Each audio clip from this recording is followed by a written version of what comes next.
Good afternoon. My name is Jonathan Landers. I'm from Houston, Texas, and I represent Mr. Tong, the appellant petitioner in this matter. May it please the court and my colleague.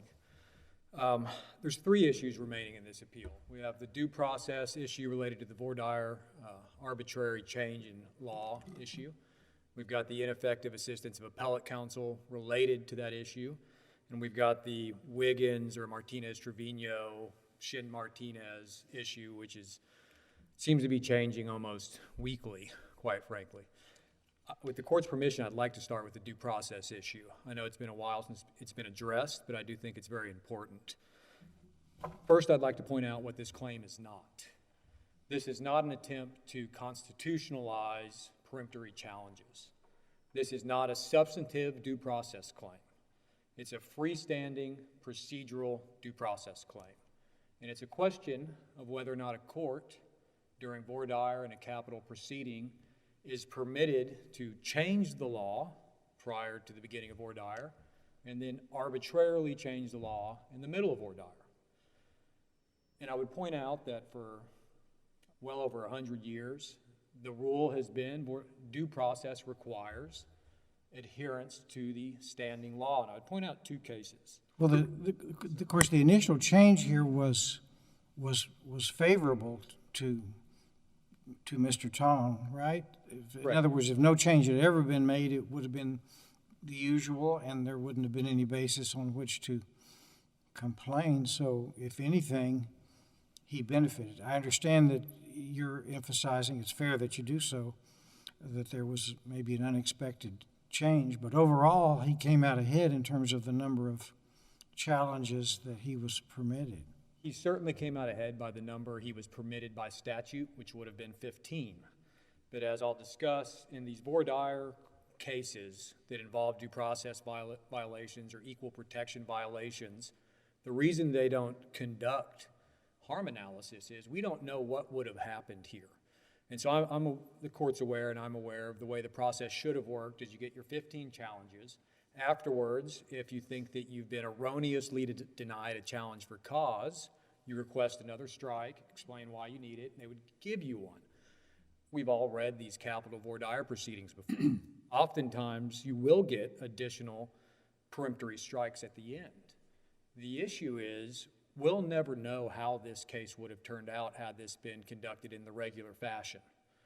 And if you look at the record here, it's clear while this alleged benefit was given to Mr. Tong.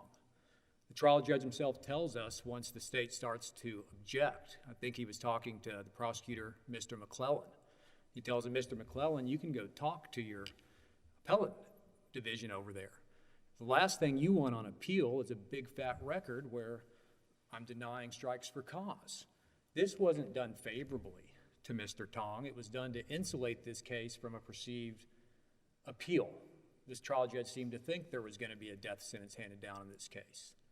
And it would have gone on, and had it not changed in the middle here, then, Judge, maybe you're right. You know, maybe that's the issue. But what ends up happening is the state, they don't object at first. They just say stuff like, Judge, that's 17 for the record. That's 18 for the record. Get to 22, 23, they start to object. And from the record, it's clear to me, I think it probably is to you, the trial court gets upset. Tells them, you know, you really want to change back? You really want to change back? He doesn't change it yet. He waits to that last juror. In the middle of that voir dire, he removes her without an objection. And he says, okay, you want to go the old-fashioned way? We're changing it back.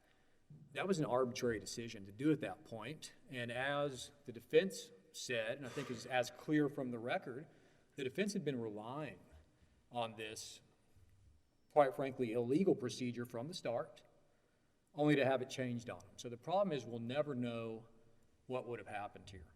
And I would point the court to Hurtado versus California and Walker versus Sauvignette. These are over 100 years old Supreme Court cases on different issues, but they do discuss due process from the time of the Magna Carta to Lord Coke and his ideas on due process.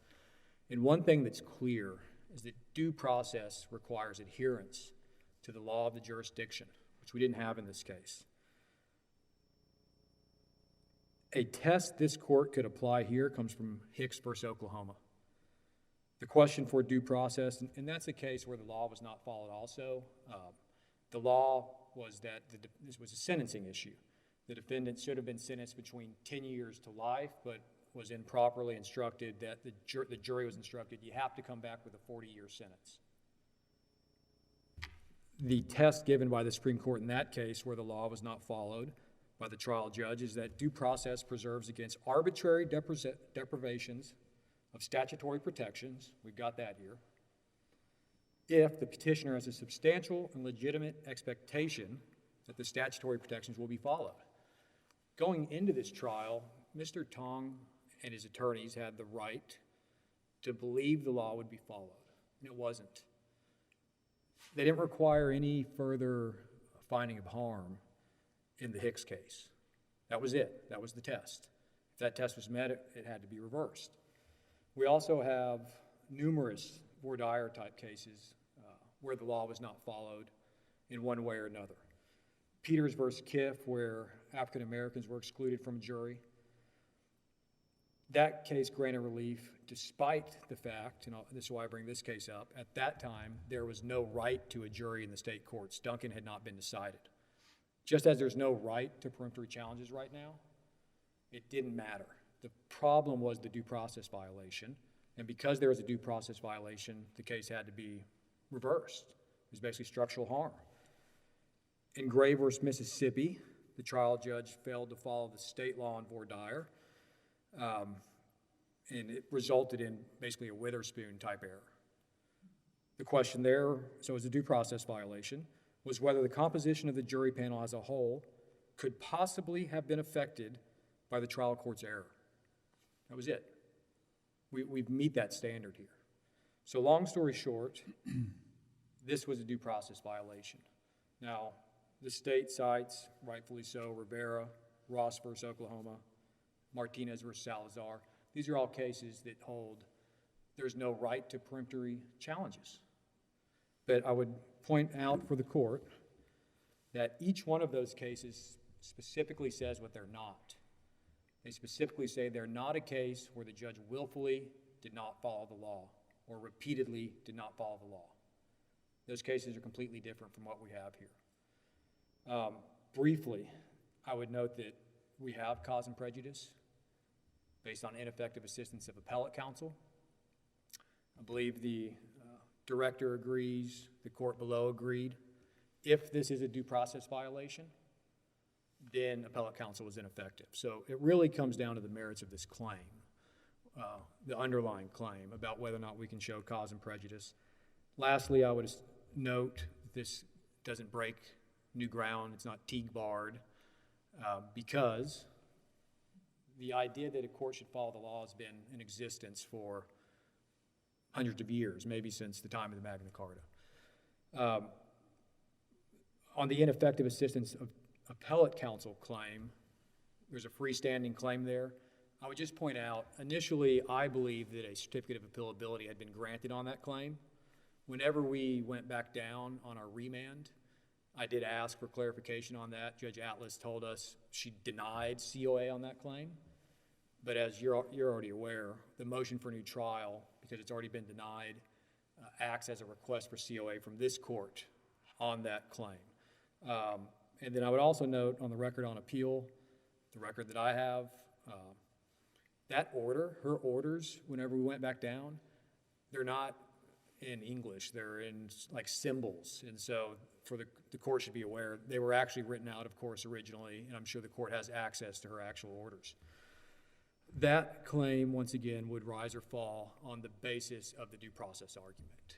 And we would ask the court, look at that and find there was a due process argument and either grant a COA on that claim or grant issue 1, which is what I'm calling it, which is the due process claim related to the jury instructions.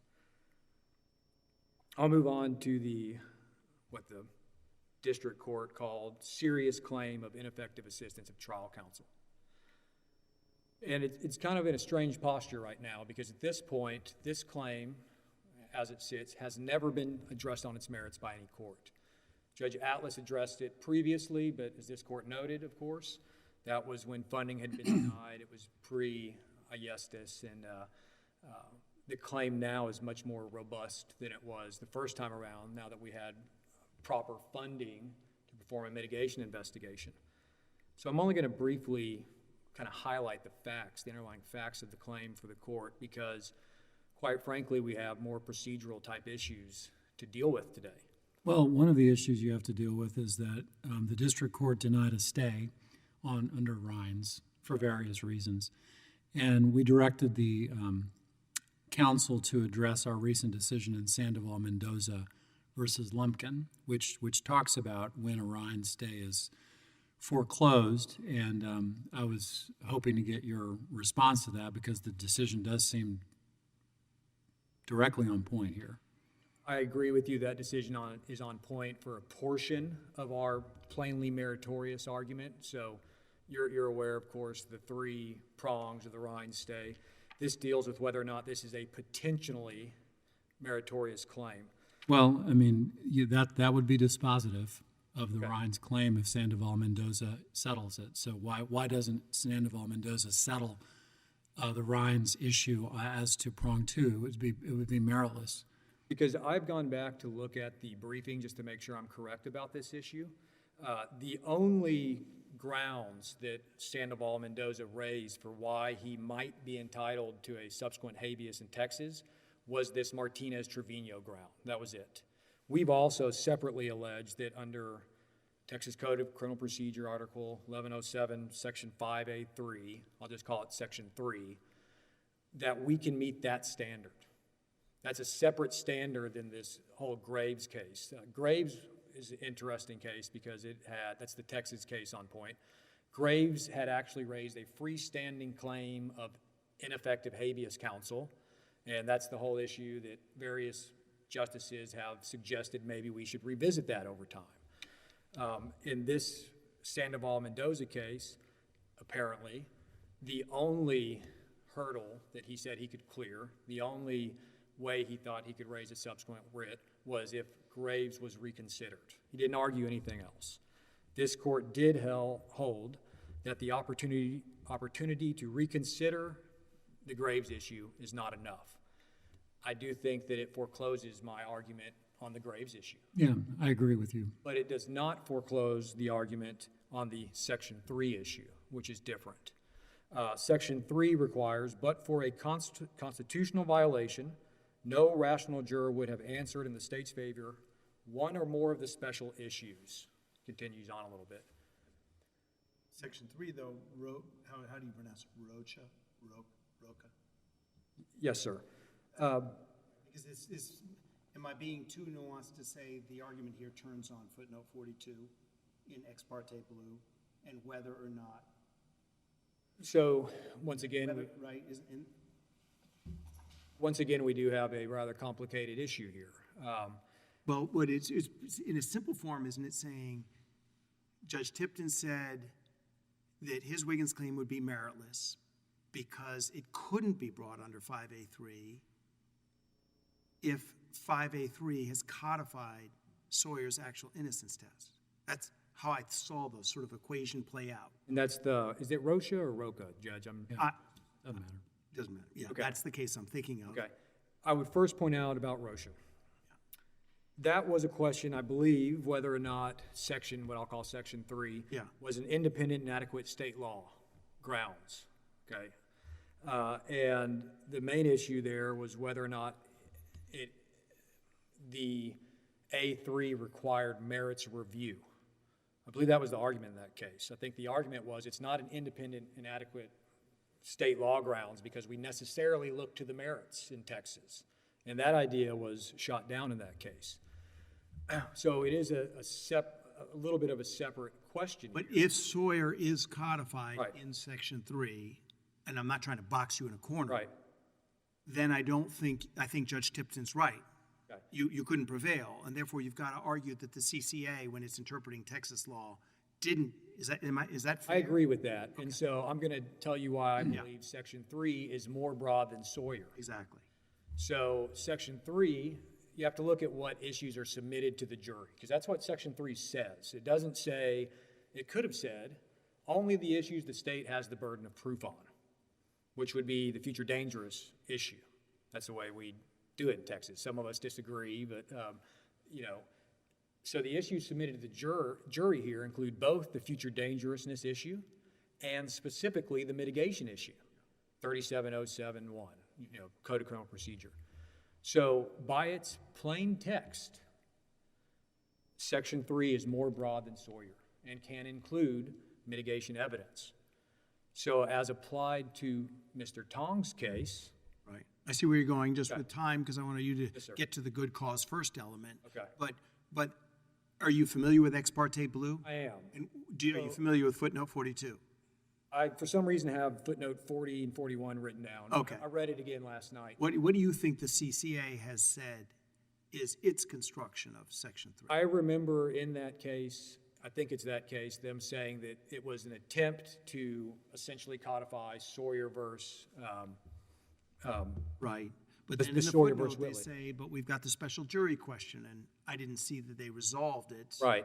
I believe that's an Atkins case, and they were struggling with how to get Atkins back before court potentially.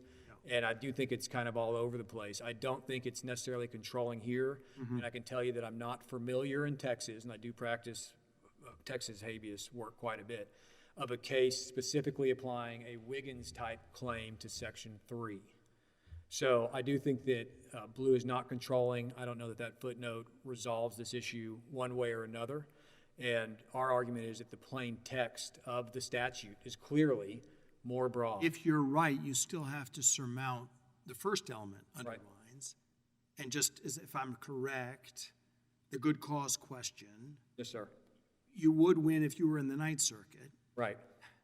But why do you win in this court if our pre-Martinez-Trevino case law Okay. applying Coleman? Yes, sir. So first I'd point out that just to get over Section 3, we don't have to actually clear that bar in order to get the claims back down to the lower court. We just have to make a reasonable threshold showing that we might be able to get there. So I would mention that. Okay, wait, let me understand that. Right. For us to reverse his denial of the stay, we would have to say that you've got good cause. And I guess Right. my question is, how can we say that if Coleman is binding on us? That's my question. Got you. And I apologize. I was still answering your old question. Okay.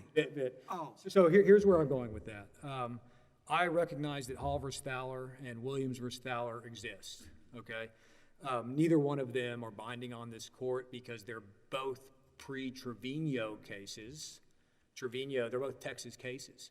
Trevino was the first time Martinez was applied to Texas. So that clearly changes everything. Well, you say it clearly changes, but we've got to have something saying that it clearly changes, don't we?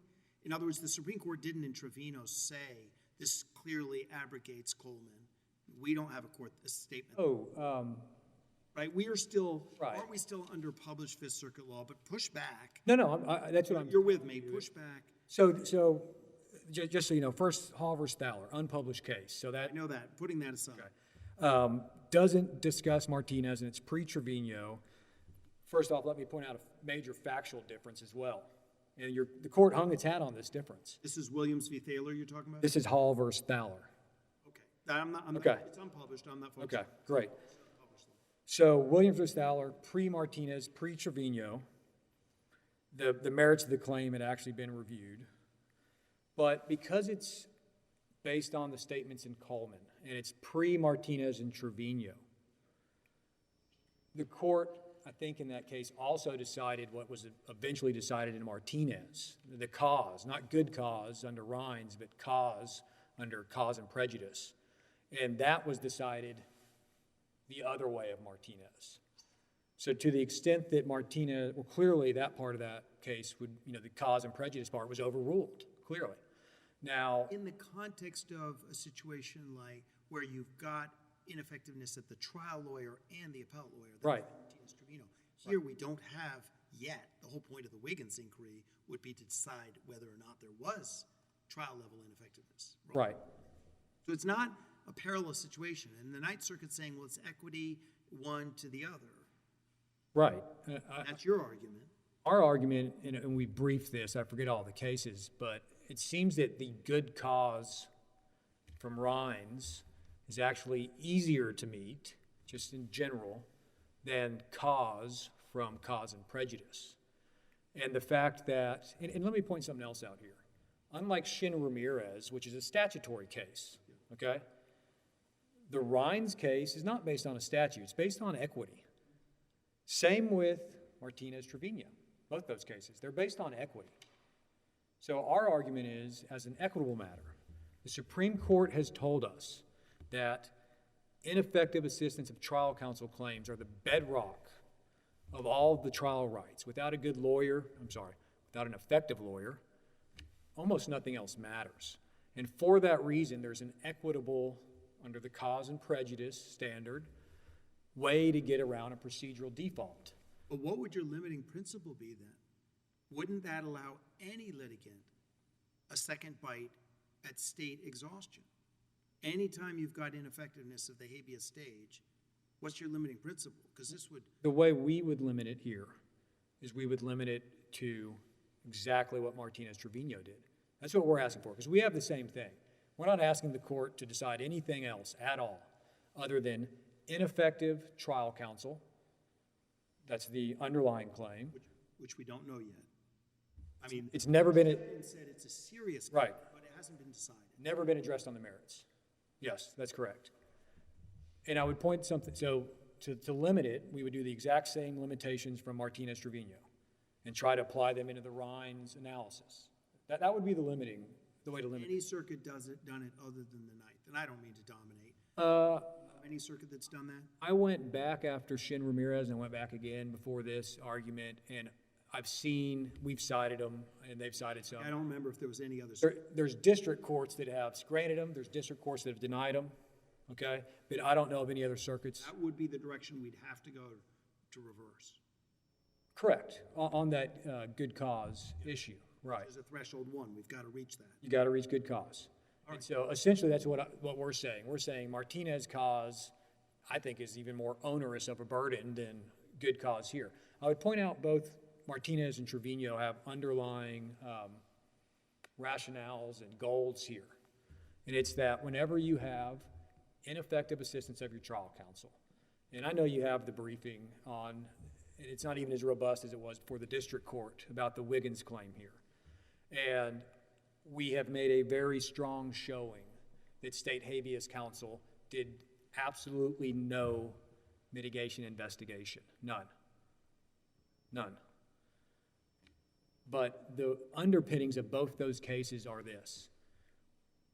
A criminal defendant, capital case or not, but certainly in a capital case, should have one opportunity somewhere to raise a serious claim of ineffective assistance of trial counsel. And Mr. Tong's never had that. Mr. Coleman had it. Remember, in his case, he'd actually raised it at the state court level, but then he filed his notice of appeal late. So it's our argument that the exact same factors that controlled those cases control this case. Of course, I guess if the court would like me to, the third factor here, the no intentionally dilatory tactics. And, the state has suggested numerous things. This has taken so long. They basically say this case has taken forever, right? 10 of these years, the case just sat in the state district court. That was not Mr. Tong's fault. Whenever it came up to the district court, the federal district court, he filed his briefings timely. He asked for a stay. He went back down. He came back up. The case has been moving at all times. A large part of the stay related to the Brady claims that we then litigated for about 4 years before the district court. I know you've denied those claims. We still think they're fairly strong claims, but we respect the decision of the court. Then we get the remand, and I've even been blamed for not getting the proper remand somehow. Quite frankly, nothing here has been intentional. This has just been the way this case has gone. It's truly a unique case. Mr. Tong's background is truly unique. It's amazing the things this young man went through before he very brief foray into crime, although albeit very serious crimes. And all we're asking the court to do is find that this claim deserves encouragement to go forward and that we meet the Rhines standard so that we can go down to Texas and give them the shot to rule on this claim so that one court at least will consider the merits of the claim. I'm out of time for this portion. Thank you. Yes, you saved some time for rebuttal. Thank you, Mr. Landers. Mr. Mazzara?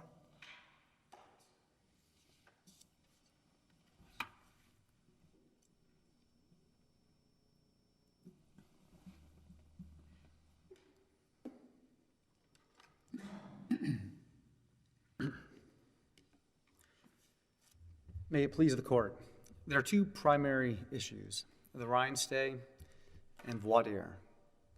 The easiest way to decide the Rhines issue is under Rhines' second requirement, whether or not a stay would be plainly meritless. Given Article 11071 in Ex parte Graves, a stay here would be plainly meritless. I think if it's limited to that, you're right. Mr. Landers says no, Sandoval Mendoza doesn't address the alternate ground under, I'm going to get the section wrong, is it A1 or A3? I believe it's Section 5C3, Okay. though he could correct me when he comes back up here. The one that we were discussing. What is your response to that? So my response to Mr. Landers' argument regarding actual innocence of the death penalty is simply that under ROCA, mitigation does not typically go to innocence, particularly insufficient mitigation or inadequate mitigation does not go to innocence. And here, especially doesn't because the mitigation that they say that they have discovered, for example, these claims about him having been sexually assaulted as a child, and some of the troubles that he had coming from Vietnam to here, none of that goes to the special issues, such as future dangerousness. And so because the mitigation does not actually address future dangerousness, and the only new fact that he was sexually assaulted, that affects nothing with respect either to the copious amount of evidence of future dangerousness that the state put on, which included robbing a bank, which included Tong's invading a home, burglarizing it, shooting the father of a family 3 times. I didn't understand that the argument was this goes to a special jury question as to future dangerousness. The argument is that it goes to a special jury question as to mitigation. Right. Yes, Your Honor. That's the one that Judge Tipton said there's a serious claim here. Yes, Your Honor. So, with regard to mitigation, again, when you look at the mitigation case that was put on in the trial court, this additional evidence would not, I think, in the balance, outweigh the That's your answer. aggravating evidence. Because you think, compared to 2016, but Judge Tipton looked at the 2016, he agreed with you, then he sees the 2 cousin affidavits, and now he calls it serious. So how would we just say, oh, Judge Tipton's wrong, it's meritless when we go back and look ourselves? Well, But you had to make a legal argument. yes, Your Honor. I think that you can also look to the affidavits by the trial counsel themselves about their investigations into mitigation evidence. You can find their affidavits at ROA 10672, and they talk in there about why they did not pursue further mitigation investigations. When they hired a mitigation expert, Tong admitted to additional crimes, violent crimes including murder. Clear. You're saying that the denial of a stay, the best argument to affirm it is it's meritless, and now you're describing facts that presumably Judge Tipton knew before he said it's a serious claim. Is your argument a factual one, or are you developing any legal argument that it's meritless as a matter of law? Well, I think it's also meritless just simply as a matter of law because all of these facts were known and available to the petitioner at the time that he brought his first state habeas petition, and he did not include them in the state record. And under Article 11071 and under Ex parte Graves, the Texas court will not hear a subsequent petition I guess that's what I was getting at. The Sandoval-Mendoza dealt with 5A1. I'm getting my sections right now. And then the argument is, well, no, there's an argument being made here under 5A3 with respect to Wiggins. And so the question seems to me, has the Texas Court of Criminal Appeals ever allowed a 5A3 claim based on Wiggins? Not that I'm aware of, Your Honor. I couldn't find it. I could find maybe alluding to the possibility of such a thing hypothetically, but I'm just trying to get at, is there any real possibility of going back to the Texas state courts and getting over the successive writ problem through 5A3 in this Wiggins claim?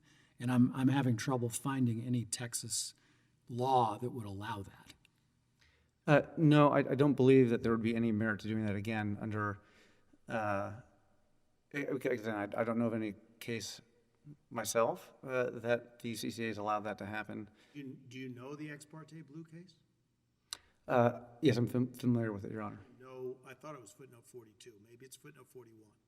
I thought right there the Court of Criminal Appeals specifically addressed this issue and said we are not deciding that Sawyer actual innocence is codified as to Section A3 precisely because the law allows for special jury question. I thought they specifically left it open. I don't have the case in front of me right now, Your Honor. Do you have any recollection? Not specifically of footnote 41, but I think that if you look at it, you'll see that they left it open, but it's a hypothetical possibility. And in Sandoval-Mendoza, we said the opportunity to reconsider state court precedent is not enough to grant a Rhine stay. It sounds like maybe counsel opposite will have a different view of it, but it sounds like this has never been allowed. It's a theoretical possibility, but there's no Texas case allowing it. yes, Your Honor. I think that dicta in Ex parte Blue also, and believe in, my friend on the other side is brief. He also brings up Ex parte Ruiz, where there's some dicta about considering sometime in the future maybe overturning Ex parte Graves.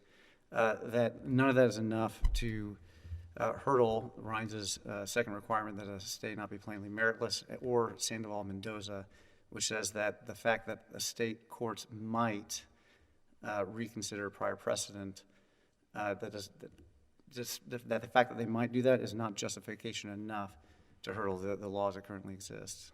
As I heard him, he agrees Sandoval-Mendoza is conclusive as to A1. He's still persisting with A3.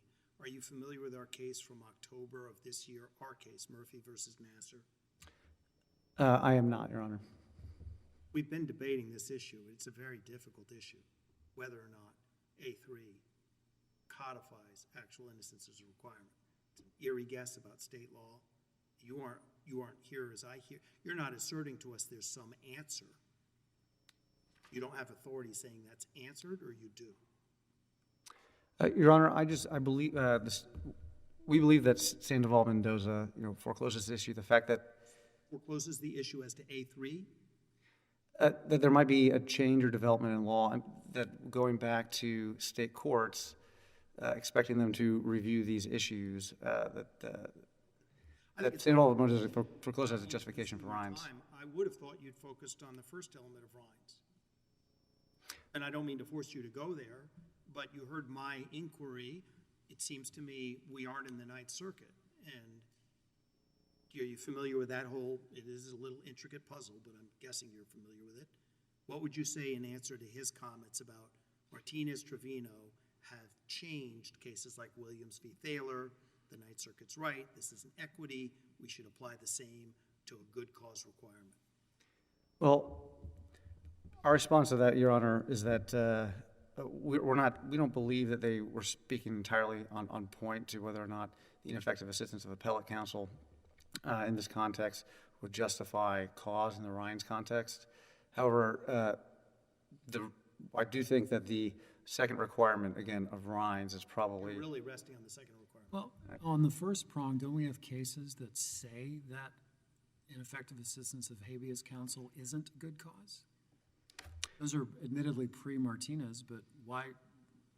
yes, I believe Hall v. Thaler is We've one got of at those least cases. one published opinion. Don't we have to follow that?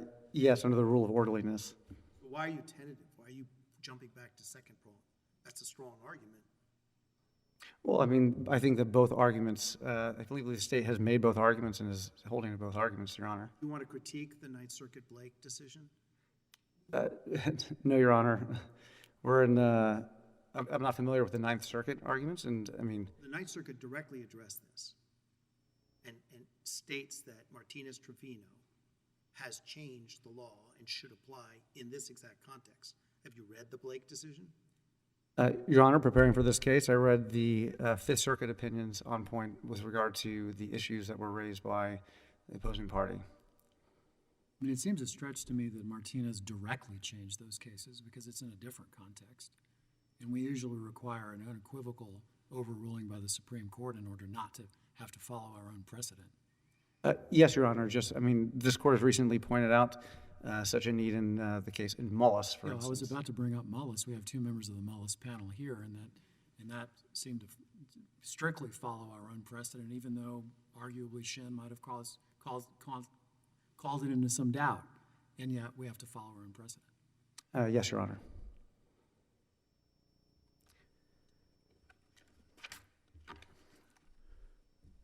So regarding the voir dire claims, the easiest way to resolve the voir dire claims, or at least some of them, is under this court's precedent in Roberts v. Thaler. In Roberts, this court held that Texas's inadequate briefing rule is an independent and adequate state ground that can preclude federal review of certain federal habeas claims. And the CCA disposed of Tong's voir dire claim under that inadequate briefing rule, thus precluding review of that here, unless they, of course, show cause and prejudice, which they have not. I am going to talk a little bit about more about the voir dire claim first. So the court should affirm the district court's denial of Tong's voir dire claim and deny any outstanding request for a COA on, for example, his IAAC claim. Tong's due process voir dire claim is procedurally defaulted, again, for having been inadequately briefed. As Roberts v. Thaler held, Texas's inadequate briefing rule has been regularly followed and applied to the majority of similar claims.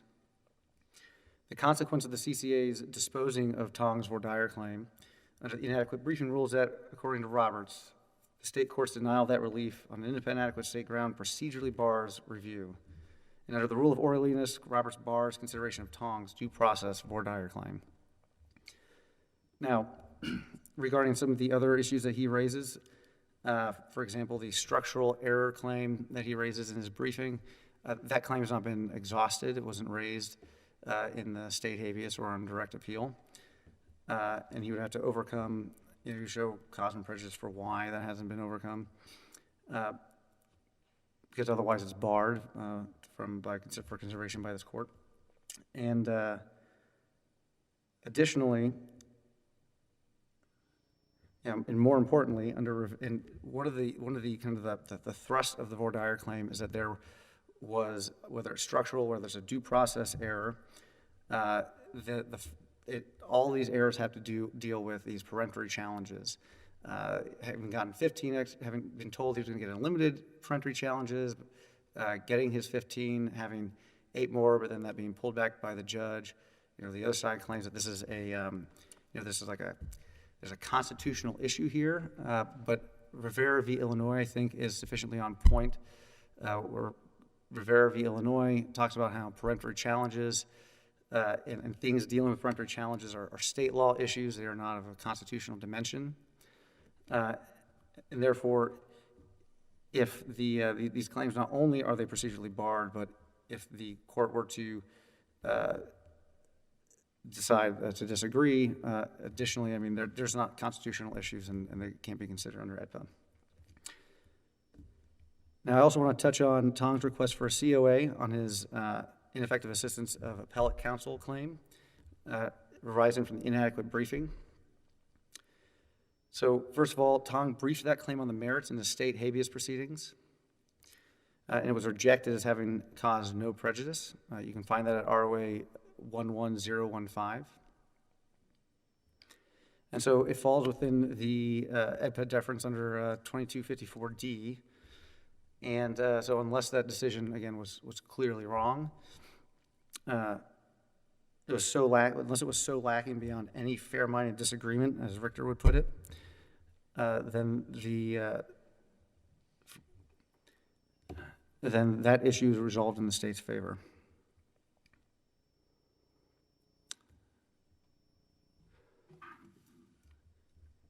Additionally, Tong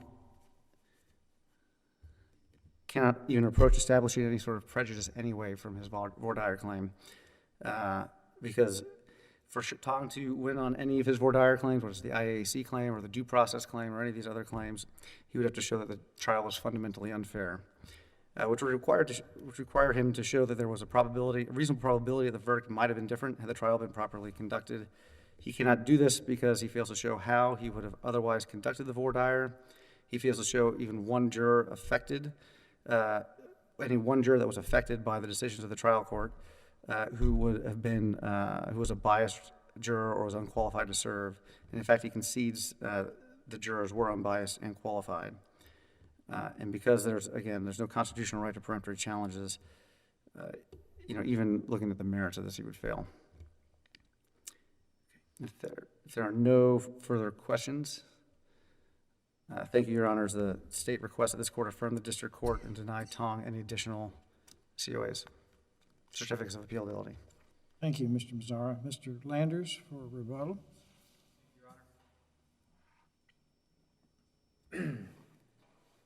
Although I like the process issue, I'm going to jump back into Rhines for the court. And we've got other issues, the constitutional issue, but I'm going to stick to Rhines for a few more seconds here. I would point out first what our standard is, which is not plainly meritless or it's entirely clear that the claim would be defaulted. Entirely clear. That comes from Wilder versus Cockrell. I guess it's the same thing as not plainly meritless. And I forgot last time to discuss another interesting issue. The parties, and it appears the court, all, I'm thinking, agree this is an unexhausted claim, this Wiggins claim, because it's clearly been fundamentally altered by facts. At the state level, the prior attorney didn't have any facts whatsoever in the claim. So following this court's precedent, Lewis versus Quarterman, Sells versus Stevens, it's unexhausted for Fifth Circuit under our precedent here. The respondent has raised an interesting question, which is it even unexhausted under Texas law? I have never seen a case like that discussing this parallel here where there's no facts and you present it again with facts, whether or not it's... You mean no mitigating facts? There was, so the Wiggins There is claim... mitigating evidence. So, There is. exactly. And there is in the state record. In the But let federal me- record, there are additional affidavits about sex abuse. So I would... That's not in the state record, Judge. No, exactly. It's in what you want to add to the record Right. are the affidavits from the cousins about sex abuse. So what's interesting about this case is there was a Wiggins claim raised in a second habeas. It's a boilerplate claim. And at all points, the district court, the respondent, and I have all considered this current Wiggins claim to be unexhausted because of the rule that if you add evidence, it fundamentally alters the claim. In their reply brief, the respondent argued, well, guess what? It's already been exhausted in state court. It's the first time it's ever been argued. Once again, I'm not aware of Texas cases even discussing this type of issue, where maybe you have a boilerplate claim and it was a subsequent habeas, then you raise it with facts.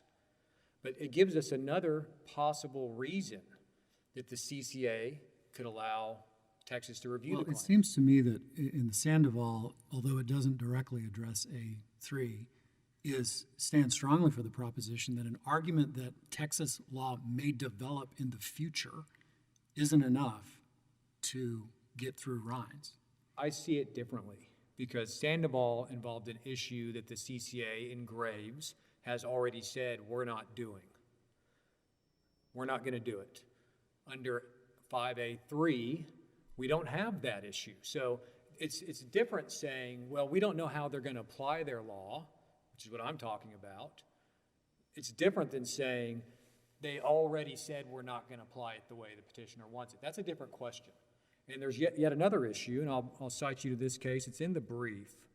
No, I don't have the case. It's the Hood case. It's cited in my reply briefing. It's a capital case where the constitutional claim had been raised previously, but it was inadequately briefed in a state habeas. And then after some intervening case law changes in another subsequent habeas, the court did something which the CCA does do. This has never been overturned. They do it. They reopened the old habeas on their own motion. Now, I've done this before. You actually file a motion asking them to do this. They did it in a non-capital case, Musa Zeta. They did it in this Hood case. And in Hood, they discuss all these other cases that they've done it in. Are you going to save any time just to mention the rule of orderliness on the first element? I appreciate all this. Well, the rule of orderliness would have to do with Hall versus Thaler and Williams versus Thaler, right? Yes, published one. Wouldn't you have to be able to convince us that Martinez-Trevino fundamentally and clearly altered Coleman as Okay. If you'll go back and look at the court's opinion in Williams, and I'm doing this from memory, I believe it's all cause and prejudice. Coleman said you don't have this right. Yes. And then I believe that the Rhines analysis was simple, hey, we just discussed this stuff. It was all based on Coleman. It was all... Supreme Court didn't abrogate Coleman in Martinez-Trevino. It made an exception to Coleman. So if that case was based on Coleman, we now have the exception. I'm saying we're using the exact same exception here. It is, but I guess who's the one who has to say it? But I've used up your time. I want y'all to say it. Thank you. We pray for relief here and to reverse the lower court's decision. Thank you. Thank you, Counsel. Yeah, thank you, Mr. Landers, and of course, you're court appointed. We wish to thank you for your willingness to take the appointment and for your good work on behalf of your client. I hope you'll be available for other appointments. Your case is under submission, and the court is in recess.